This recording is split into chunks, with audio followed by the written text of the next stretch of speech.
The atmosphere inside Studio 6B was electric that evening.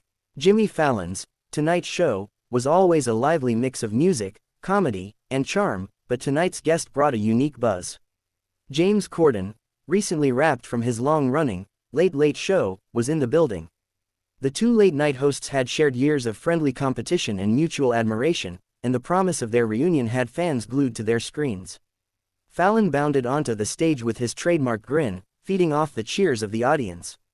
"Ladies and gentlemen, my good friend, the one and only, James Corden." Corden walked out, waving to the crowd, exuding his usual confidence. His smile was wide, but those who knew him could sense a hint of tension beneath it. Fallon and Corden embraced quickly and settled into their seats, their easy laughter filling the room. The opening few minutes were textbook late-night entertainment, playful, witty, perfectly timed. They joked about their shared obsession with musical sketches, reminisced about the days of lip-sync battles and carpool karaoke, and poked fun at each other's accents. Fallon's energy was contagious, and Corden matched it beat for beat. The crowd was roaring, but as the interview deepened, something shifted. Fallon leaned forward with a mischievous grin.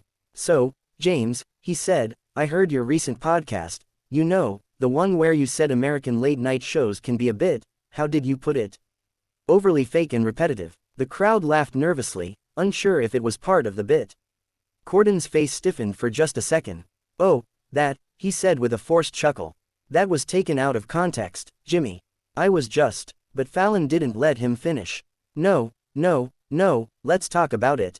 You said, and I quote, too many hosts are performing sincerity rather than showing it." "That's quite the observation." Fallon's smile was playful, but there was an unmistakable sharpness in his tone. Corden shifted in his chair, trying to stay composed.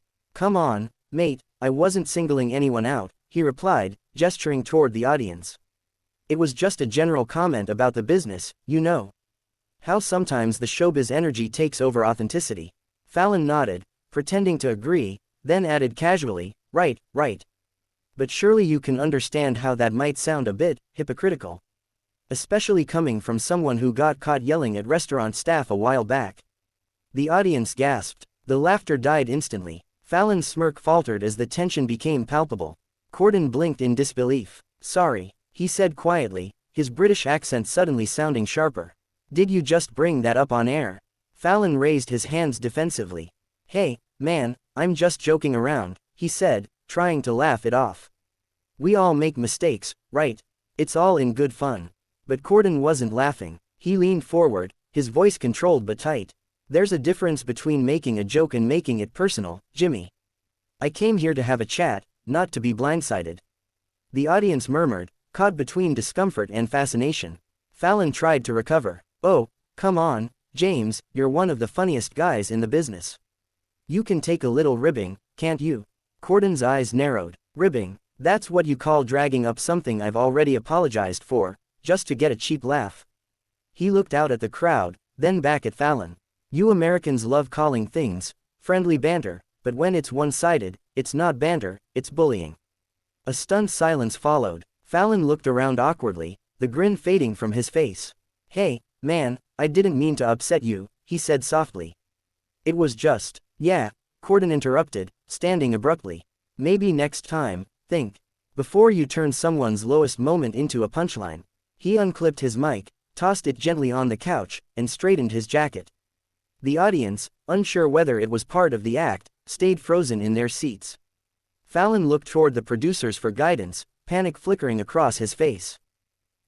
Folks, James Corden, everybody," he said weakly, trying to end it on a note of humor, but his voice cracked under the weight of the moment. Corden didn't look back. He gave a small, polite nod to the audience and walked off the stage, disappearing behind the curtains.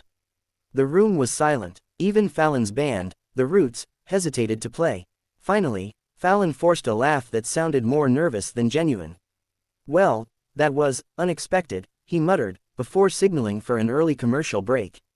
As the screen faded to black, viewers across the country were left stunned.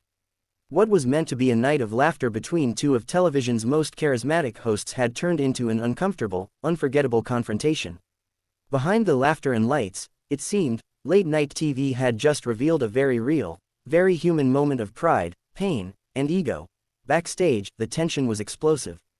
The moment James Corden disappeared behind the curtain, producers sprinted after him, pleading for him to calm down. Corden, red-faced and shaking, waved them off. No, this isn't some sketch. I'm not doing this, he snapped, ripping the earpiece from his collar.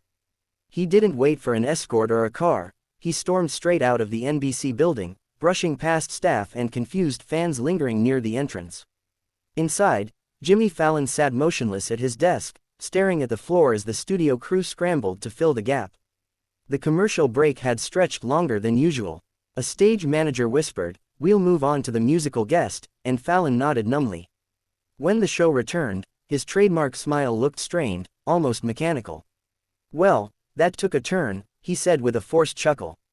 "Let's give it up for our next guest, please." The audience clapped politely, but the mood had shifted. It was no longer The Tonight Show. They knew it was a live implosion, one that everyone had just witnessed in real time.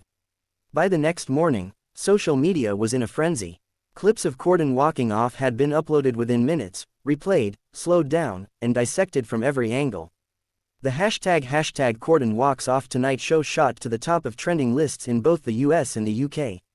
Some viewers blamed Fallon for ambushing his guest. Others accused Corden of being overly sensitive. Late night ego clash, one post read. Two men who can dish it out, but can't take it. News outlets quickly picked up the story. Entertainment blogs published frame-by-frame analyses, comparing Corden's exit to other infamous TV walk-offs. One article declared, "The night the laughter died on The Tonight Show." Another claimed, "Fallon just crossed a line you don't cross." The footage showed Fallon making the restaurant staff remark, followed by Corden's visible shift from entertainer to offended human being. It was raw television, unscripted, unsanitized, and impossible to look away from. Sources close to Corden told Variety that he felt set up. According to one insider, Fallon's team had promised a lighthearted segment, but the line of questioning had changed just before taping. He thought it was going to be a friendly chat, the source said. Then Jimmy blindsided him with that jab about his past. It wasn't playful, it was calculated. Meanwhile, NBC executives were furious, not just about the fallout, but about the ratings spike that came with it. The segment had already become the network's most watched clip in months. Yet behind the scenes, Fallon was said to be shaken. Multiple reports claimed he spent the rest of the night apologizing to his producers, muttering, "I didn't think he'd actually walk off." A crew member later told a journalist, "Jimmy's used to controlling the room with charm." But that night, his charm backfired. Within 24 hours, Corden's publicist released a brief statement on his behalf. Greater than, James values respect and honesty in every conversation. While he wishes the exchange had gone differently, he stands by his decision to remove himself from a situation that crossed a personal boundary. The statement was calm, but its subtext was sharp. Fallon's camp stayed silent at first, hoping the story would fade. It didn't. Paparazzi caught Corden leaving his New York hotel 2 days later, looking weary but defiant. When asked if he'd appear on The Tonight Show again, he smirked and said, "Not unless there's an apology on air." Inside the late-night world, whispers circulated that Fallon and Corden's relationship had been rocky for years.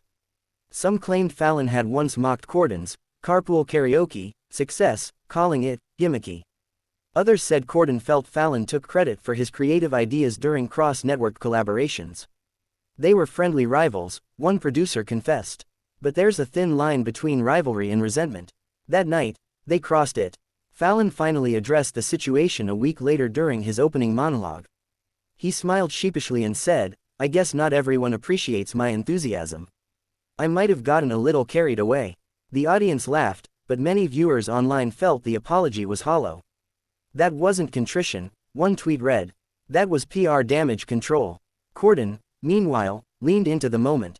During an appearance on a British radio show, he said cryptically, "Let's just say that some people smile for the camera and frown the second it's off." The remark reignited speculation that Fallon's on-screen friendliness masked deeper insecurities. The feud had officially gone transatlantic. Weeks later, Fallon extended a formal olive branch. NBC offered Corden a chance to return for a reunion episode, a public reconciliation that would undoubtedly draw massive ratings. Corden declined. "I don't do fake apologies," he reportedly told a close friend. "If it's not sincere, it's not worth doing." In the months that followed, the fallout became a cautionary tale in the entertainment industry. Agents began warning clients to expect surprises on live shows. Publicists doubled down on interview prep. And among late-night hosts, an unspoken rule emerged: don't ambush your peers. Still, even as time passed, fans couldn't forget that tense exchange. The video lived on, millions of views, countless reaction clips, endless commentary.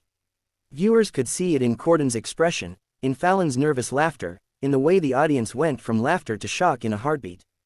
It wasn't scripted, it wasn't rehearsed, it was two men's egos colliding under the glare of studio lights. For Fallon, it was a bruise on an otherwise polished career. For Cordon, it was a moment of standing his ground.